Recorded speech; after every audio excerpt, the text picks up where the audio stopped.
저희가 이제 오늘 공부할 거는 중독 상담에 대해서인데요. 일단은 중독 상담의 기본적인 건 뭐냐면 물질 중독하고 행위 중독이 나눠져 있는데 기본은 물질 중독이에요. 그래서 저희가 오늘 중독 상담의 기본적인 거, 약물 중독, 그러니까 약물에 대해서 아셔야 되잖아요. 그래서 약물학에 대해서 먼저 오늘은 해보겠습니다.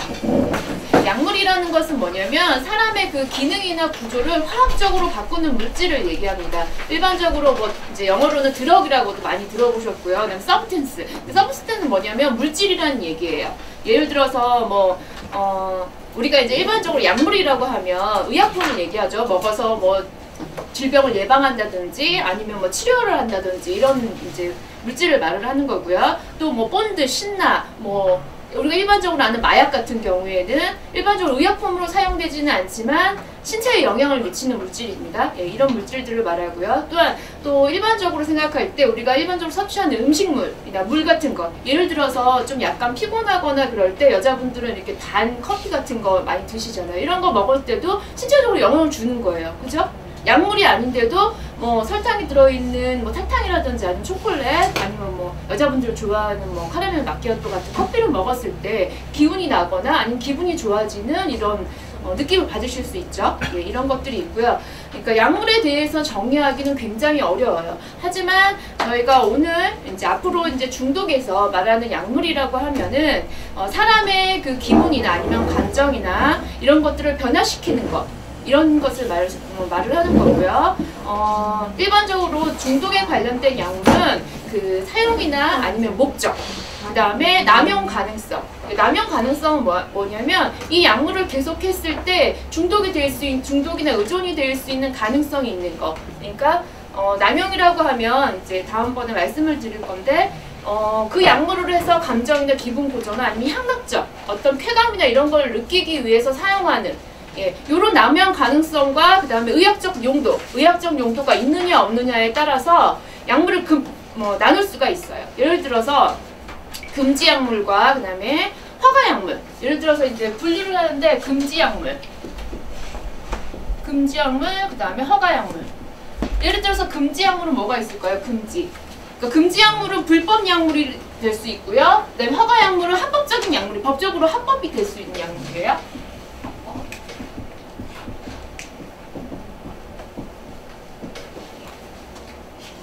예를 들어서 금지 약물은 우리가 많이 이제 얘기하는 마약이라는 계통, 그죠? 필로폰, 히로폰, 코카인, 이런 제품들이죠, 그죠? 제품이라고 하면 물질들. 그 다음에 합법적이면서 허가가 되는 또 우리 신체에 영향을 줘서 기분이나 이런 것을 향락적으로 느끼게 하는 것들이 있어요. 허가 약물은 뭐가 있을까요? 허가 약물. 담배, 커피, 술, 알코올, 이런 것들이 있죠. 이렇게 분류할 수 있고요. 또 그 다음에 우리 뇌의 기능에 영향을 주고 그 다음에 사람의 감정이나 아니면 사고, 그 다음에 지각, 행동을 변화시키는 것을 일반적으로 우리는 그냥 마약 이렇게 부르거나 무슨 약 이런 식으로 부르지만 사실은 이걸 부르는 지침이 있어요. 이게 향정신성 약물이에요. 이건 일반적으로 향정신성 약물, 정신활성 약물이라고 말합니다. 이제 최근에는 이제 물질 하면 두 가지가 있어요. 물질로 하면 보이는 물질. 보통 이제 보이는 물질 같은 경우에는 그 약물 중독을 얘기하겠죠. 약물. 그다음에 보이지 않는 물질. 보이지 않는 물질은 뭐가 있을까요? 요즘 많이 대두되고 있는 거 있죠. 보이지 않으면서 약물과 똑같은 뇌의 반응을 일으키는 거예요. 똑같은 그러니까 섭취하지 않고, 아니요, 가스는 보여요. 그죠? 도박, 인터넷, 스마트폰, 쇼핑, 그다음에 그다음에 음식, 또 낚시 이런 것들. 보이지 않으면서 약물과 똑같은 기능을 하는 것들. 이런 게 있고요. 이것은 행위 중독이나 과정 중독이라고 해요. 행위, 그다음에 과정 중독이라고 부르고요. 향정신성 약물이나 아니면 이런 그 중독에 대한 중요한 몇 가지 개념이 있어요. 어떤 중독이든지 이건 마찬가지고요. 이 용어들은 알아두셔야 돼요. 그리고 앞으로 많이 나올 거고요. 첫 번째는 뭐냐면은 사용이에요. 사용. 지우겠습니다. 제가 천재는 악필이다 이걸 갖다 믿기 때문에 글씨가 네, 교환에 있으니까요. 예. 첫 번째는 이제 사용이에요. 유즈. 일반적으로 쓰는. 예. 유즈는 뭐냐면은 어떤 약물을 갖다가 그 특정 목적에 따라 사용하는데 중요한 거는 양이나 아니면 복용 횟수 아니면 강도, 방법 이런 것들이 적절한 것을 말하는 거예요.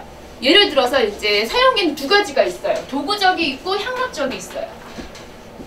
그러니까 이제 약물이라는 개념, 약물을 사용한다 이 개념을요 나쁘게 보시면 안 돼요. 이렇게 이분법적으로 야 제 약제야 약한다, 뭐 마약한다 이런 식으로 생각하시면 안 되고 사용이라는 개념으로 예, 그러니까 상담자로서 중립적인 입장에서 보셔야 돼요. 예.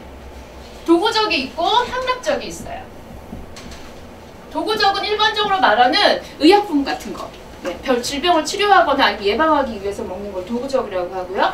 향락적은 앞서서 계속 말씀드렸듯이 본인의 유의적, 기분을 보조시키기 위해서, 감정이나 아니면 신체에 어떤 영향을 주기 위해서 사용하는 것을 말합니다. 그러니까 뭐 기분 전환을 한다거나 이렇게. 예. 그 다음에 두 번째는 오형이에요. 오형. 미스유즈.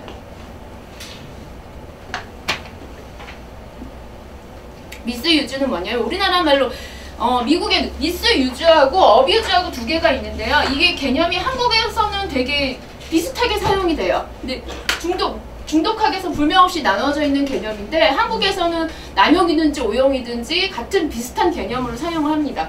저는 이제 그 미국 중독상담협회에서 분류하는 기준으로 대해서 이제 설명을 해드릴게요.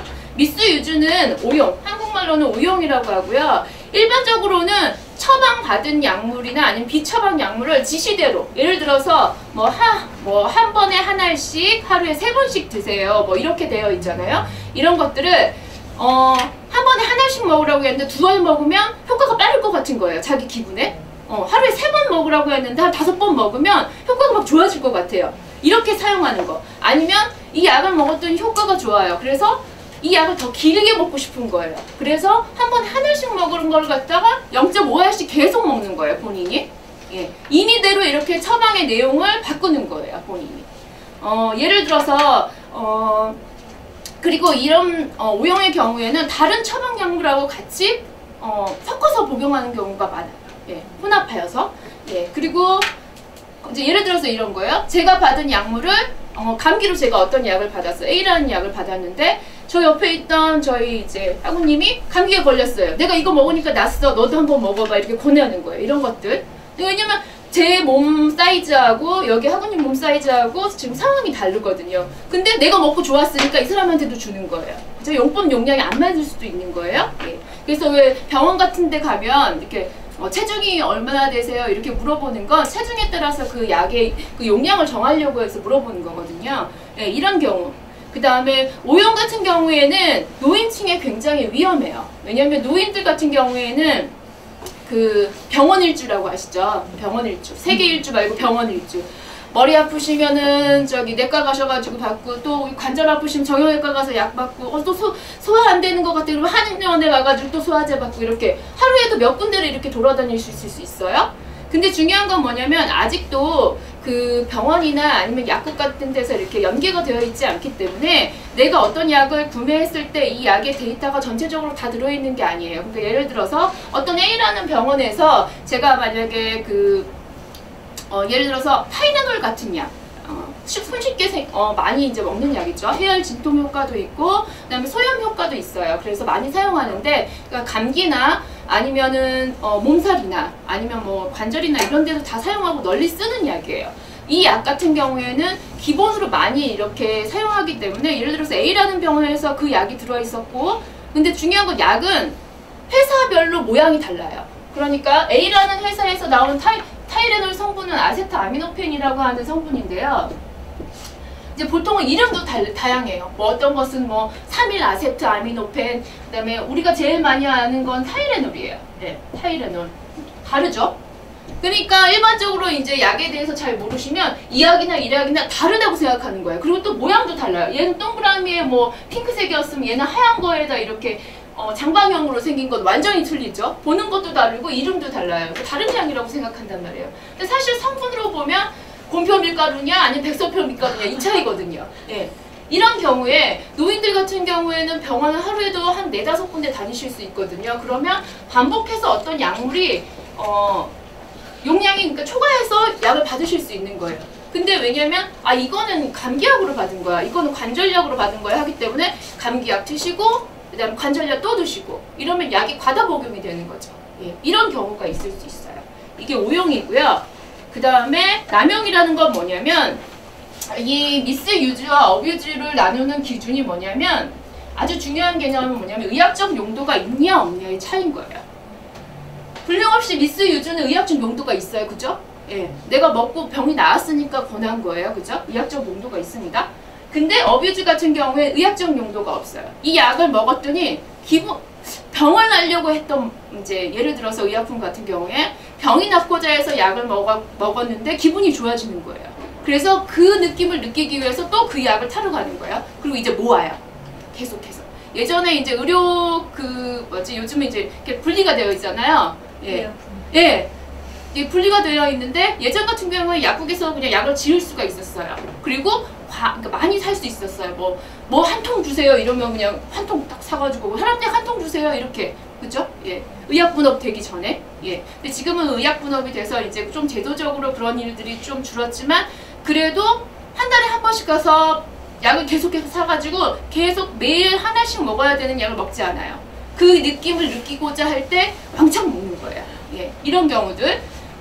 비단 뭐 이제 처방약에만 해당되는 건 아니고요. 남용은 일반적으로. 그러니까 이 남용의 주 목적은 뭐냐면 자신의 감정이나 사고, 행동을 이 약물로 변화시키는 것을 목적이에요. 그러니까 향락적으로 사용하려고 하는 거예요.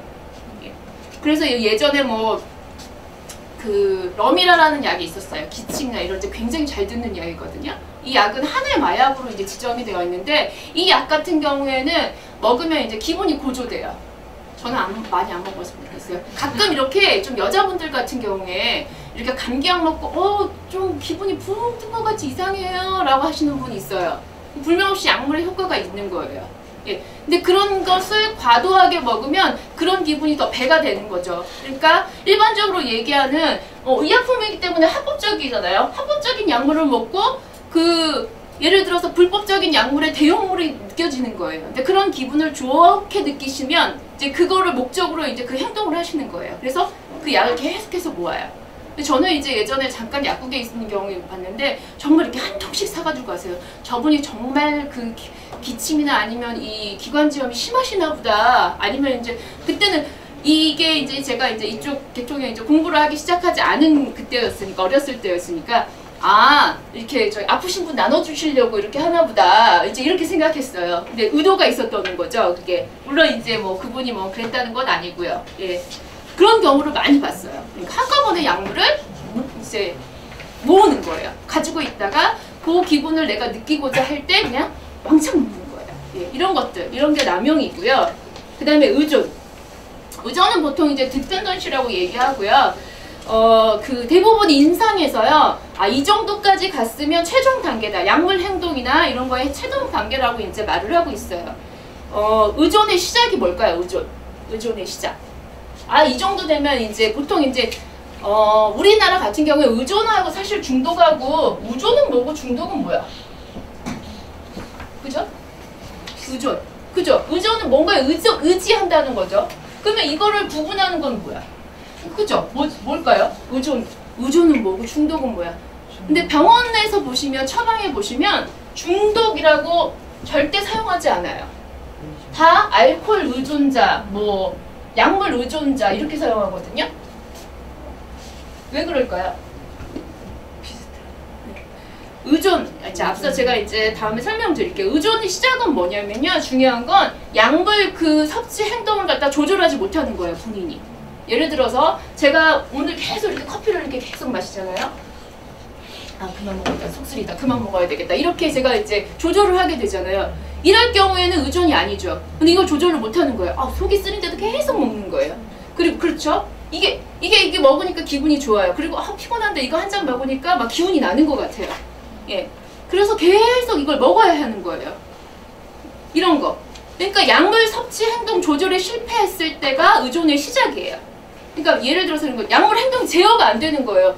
몸이 아프고 힘이 그러니까 속이 쓰리고 이러지만 그럼 먹지 말아야 되잖아요. 근데 그게 제어가 안 되고 계속 먹어야 되는 거예요. 그래야 힘이 나고 강의를 할 수 있을 것 같은 거예요. 예, 이게 의존의 시작이고요. 그 다음에 의존에는 그 세 가지 중요한 그 관점이 있어요. 꼭 나타나는 증상이 있는데 뭐냐면 첫 번째는 내성이에요. 내성. 우리 내성 뭐 옛날 어르신들 뭐 인백이었다고 막 얘기 많이 하시죠. 예, 내성. 내성인데 뭐냐면요. 내성이 뭐냐면 동일한 효과. 처음에 제가 이걸 한 모금 먹었을 때 힘나, 좋아, 괜찮아. 이 느낌을 느끼기 위해서 이제 계속 먹다 보니까 두 잔 먹어도 옛날에 그 느낌이 안 나요. 힘이 안 나요. 3잔 먹어야 되겠어. 아니면 용량을 더 늘리든지. 예, 그런 거. 동일한 효과를 느끼기 위해서 사용량이나 아니면 강도 아니면 횟수를 막 늘리는 거예요. 한 번 먹었던 거를 2번, 3번 먹게 되는 거예요. 왜냐하면 효과가 안 나타나니까. 더 느끼기 위해서. 그 다음에 또 하나 뭐냐면 금단 증상이에요. 금단 증상.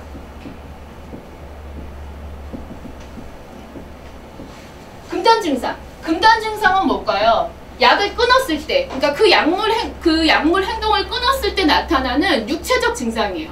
사실은 금단 증상 그러면 제 금단 증상이야 막 이렇게 하면은 보통 이제 그 심리적인 것까지 생각하는데요. 심리적인 거는 심리적 의존 갈망이에요.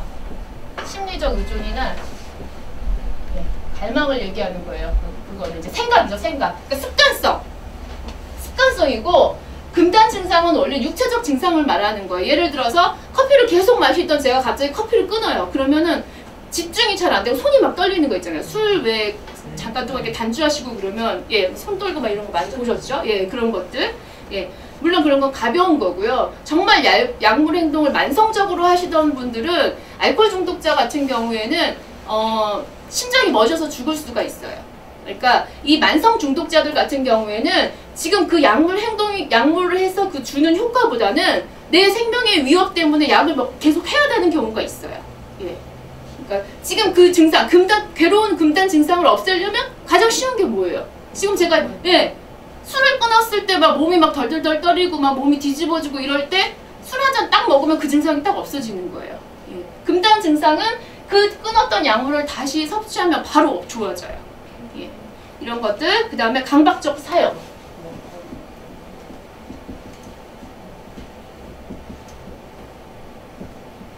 모든 자기의 생활의 모든 것을 이 약물을 구하거나 아니면 이 행위 중독은 같이 생각하시면 되세요. 예를 들어서 낚시면 오늘은 어떻게 하면 낚시를 갈까? 와이프를 떼놓고 어떻게 하면 낚시를 혼자 할까? 모든 행동의 초점이 그거에 몰려 있어요. 그러니까 아침에 일어나면서부터 어제 내가 술을 먹었으니까 오늘은 아침에 해장술을 한잔 해야 되겠다. 이런 것처럼 모든 자기의 삶의 초점은 그 약물을 구하는 거나 아니면 그 약물을 하거나 아니면 그 행위를 하는데 초점을 두는 거예요. 어떻게 하면 그래 오늘 지금 3시네? 6시 6시 되면은 김 과장님하고 한잔 해야지. 이렇게 지금 일을 하면서도 그 생각만 하는 거예요. 술 먹을 생각, 그 다음에 낚시 갈 생각, 이런 것들. 뭐 도박하면 도박을 할 생각. 뭐 도박하면 뭐 그런 거잖아요. 이렇게 뭐 천장에서도 뭐 이게 다 이렇게 된다. 저는 안 해봐서 모르겠어요. 저는 진짜 게임에는 이게 소질이 없어요. 근데 뭐 이렇게 보인대잖아요. 그런 것처럼 모든 자신의 삶들의 모든 것들을 거기에 초점을 두는 거예요. 그 약물을 하는 행동이나 아니면 행위를 하는 그 행위 자체에 몰두하는 거. 그게 강박적 사용이에요. 그 다음에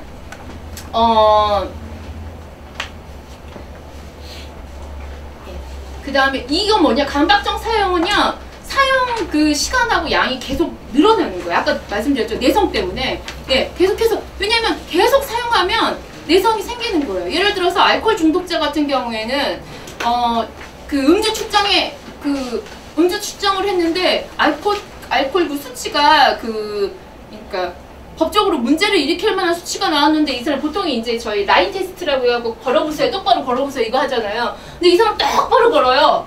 근데 이 수치는 지금 그 구속될 만한 수치가 나온 거예요. 근데 이 사람 똑바로 걸어요.